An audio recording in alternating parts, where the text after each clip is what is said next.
Hey everyone, it's been a while since I posted anything, so I thought I was due. I've got some other projects that may be kicking off here soon. But I wanted to talk about cladding, and I feel like that um and wait for this plane to clear, that we're all pretty familiar with um hardy and LP siding. Um, so I'm not really going to dive into those because I feel like that there's enough out there on those products that you're not going to need me to kind of go over those. What I am going to do is get into some products that you may not be aware of, or you are and you're not sure the price. So I'm going to go through kind of my roses and thorns real quick and get my thorn out of the way.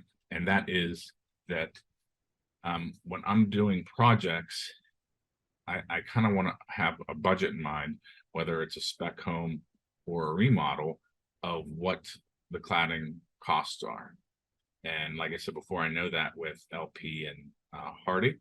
What I don't know is some of these other companies out there, and they make it really difficult to get a simple number, right? Like, I'm just rough sizing this. Is your product going to be too big, too costly for my project, or is it going to be okay? And you end up, I'm an email guy, and just because I like to document things, I can always go back and look at it. I have a lot going on as everyone else does, and I just don't necessarily have all the bandwidth to keep all this stuff in my head. And a lot of these companies, especially in the contract world, are still very analog. So I think that's probably the biggest tension point is, you email these guys and they're like, well, give us a call. And I'm like, I'm not really in a lot of places that I can just have a call. I'm busy. There's machinery, there's, et cetera going on. So really what I want is just people to email me a general range. Our product is X to Y square foot installed, or with the clips and the battens or whatever that is needed for their siding. So that's the biggest pain point in getting just my head around what costs are going to be associated with cladding. So let's dive in real quick. These aren't going to be in any particular order. So the first one is a company called Siparila, and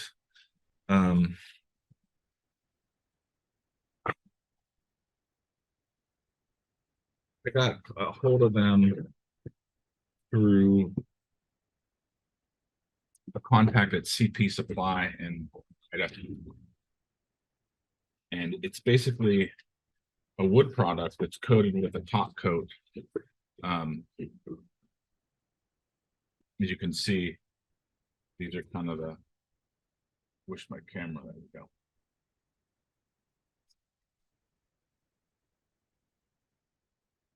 So you can kind of see what that is like. It's just white.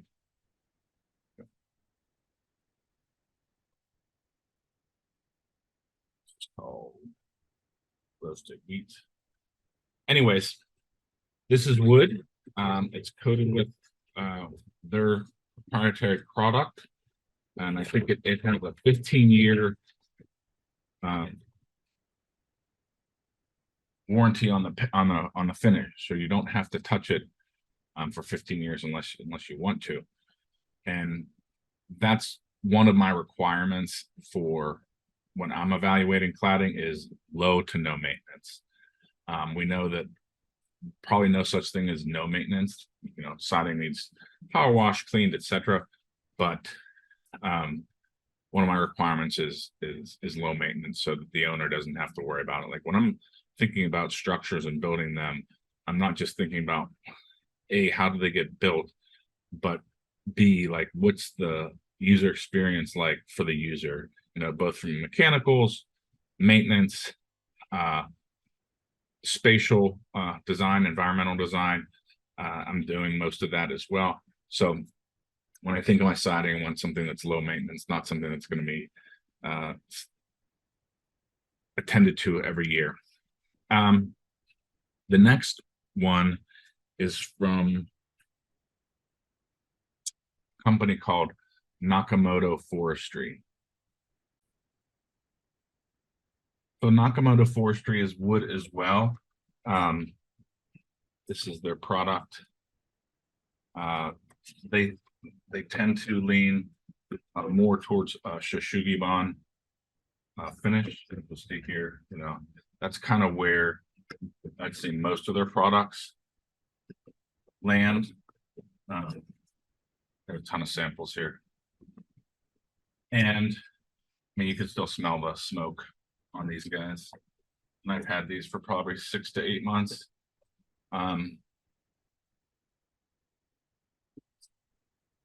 Just kind of want to go through this because everyone's, you know, maybe getting like smoke on my hand, charcoal on my hands still. So that's probably a good sample. Most of this other stuff is repeats or different, slightly different finishes. Some have more alligator finish. Some, this guy, he's got a little bit more. Let's see if I can, there you go. Anyways, Nakamoto Forestry, similar approach to Siparila, unless you're getting a Falak, the Shugibon one, their maintenance is a little bit more. If you get like this guy, I'm not sure of the exact maintenance life cycle, but I don't think it's as long as Siparila. But if you get the Shishugibon, obviously you're not going to have to treat that necessarily. You probably clear coated, give you some longevity there. And Nakamoto Forestry, their stuff runs around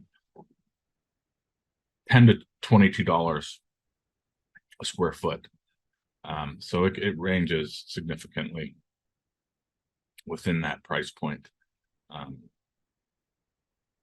The next one is called Trespa, which I love. I really like the design, but it starts to get really costly. There's a lot of products out there that you can find that, you know, when you get in the 20 plus per square foot price point, you can find a bit more, but that's just not where my budgets typically are. So this is Trespa's Pura product. And it's, you know, it's a really nice product. It does, you know, it requires some clips in the back, as you see. Some of those other ones are traditionally nailed. So like this guy, that is probably my favorite, these guys. And that is called classic oak. And that's just really sharp to me. So Trespa, they run about 18 to 20 a square foot, and that's with clips and trim. So getting up there, but definitely a good looking, really good looking product overall. So that's Trespa by Pure Trespa. There's a company called Millboard, and they import from, I believe, England. And this is another decent product, but we're starting to get up there again. So this is $18 plus a square foot. This is their board and batten product. This is the antique oak. They have some other colors. That's a little too close of spacing for me, but it looks okay. And then they have some other traditional, this is a nice product. You can see here that it's like a foam, so it's pretty rigid. It's almost like a harder polyiso material, and I'm sure it says on their website what the material is. And this is a piece of their decking. I don't think you can use this for cladding, but I got it for the color sample. And so that company's Millboard. about $18 a square foot, and you can find them on a site called outlive.info. So that's Millboard. Next, getting up there again is Versatex, which I'm sure most people are familiar with from a kind of trim standpoint, but they make some really sharp looking. I don't love the beadboard here, but some of these other colors start to get. None of these are going my favorite.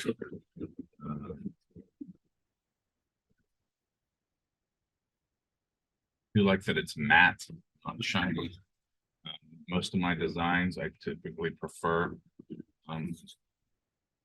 go matte materials, and the reason is just a personal preference in my design styles is I don't want hard, harsh light coming off of the materials that I choose in my design. I want that reflectivity down. And these are just some other colors by Versatex, and you can see they have a similar better. I mean, it's white, it's pretty highly reflective, you know, it's their PVC material. So they are $15 to $18 per square foot. And again, that's probably out of my price range for most projects. But if I find, if I find a lot or something that has a house that I'm like, oh, well, to return premium, then I consider some of these ones going upwards of 18 plus per square foot. The next one is NewTech wood, and I really like these guys just because their price range feels about right for what I'm getting here. So they have a ton of products. You can go to their website, NewTech Wood, and look at their stuff. This is their European kind of finish here, and it's a composite. And then they have some other traditional composite sidings here that are, I think, for what you're getting, this is just a different black or a different profile. It's a little thicker here.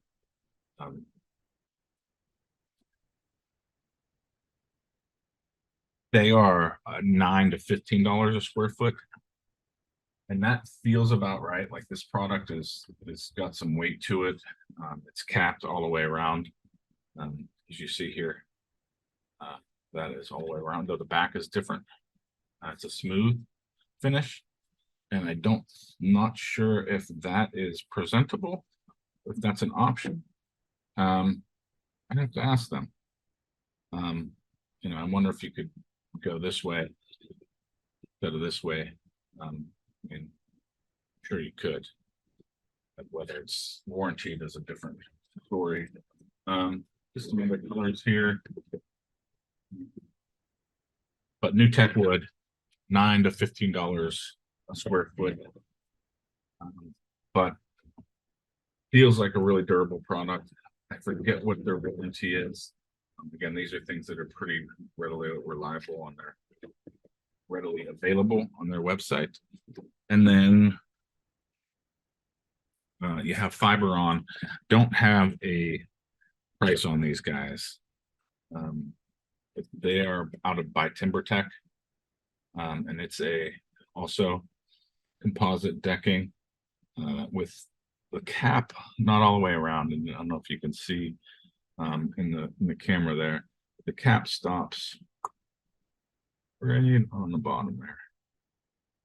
So it's a less, I would probably say this is cheaper than the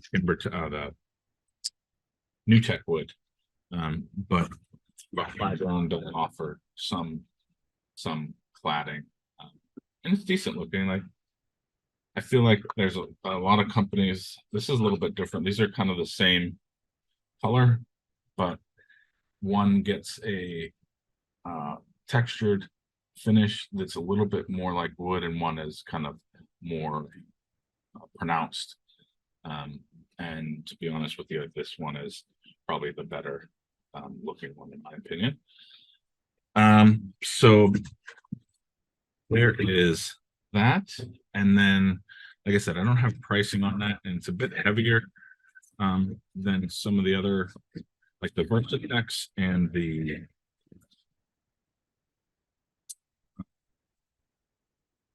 Millboard are much lighter than the composites. So I would account for that when you're installing, just trying to understand how much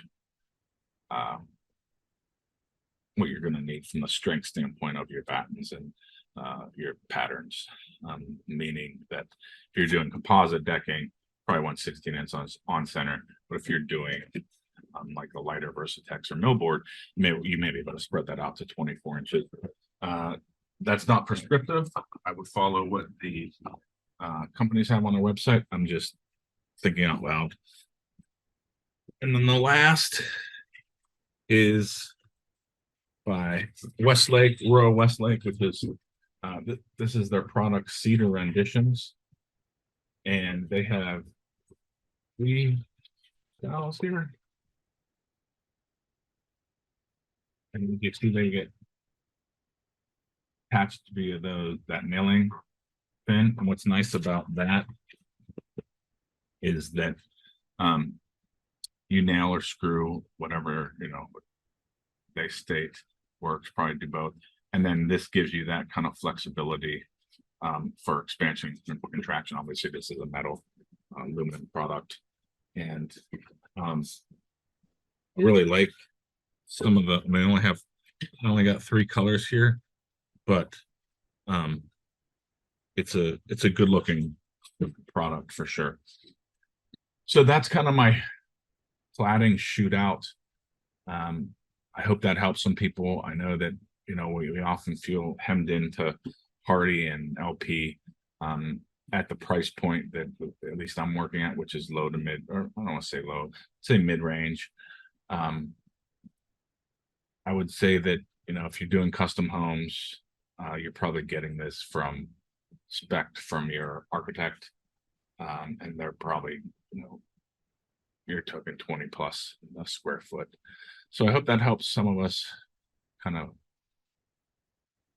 builders out there doing it all ourselves, with understanding a little bit more about what's out there and what the prices are per square foot. If you like this content, give it a thumbs up. That helps the algorithm for me. And if you want to subscribe, please do. I try to put out videos when I feel like I have enough content to share. And then obviously when I'm doing projects, there's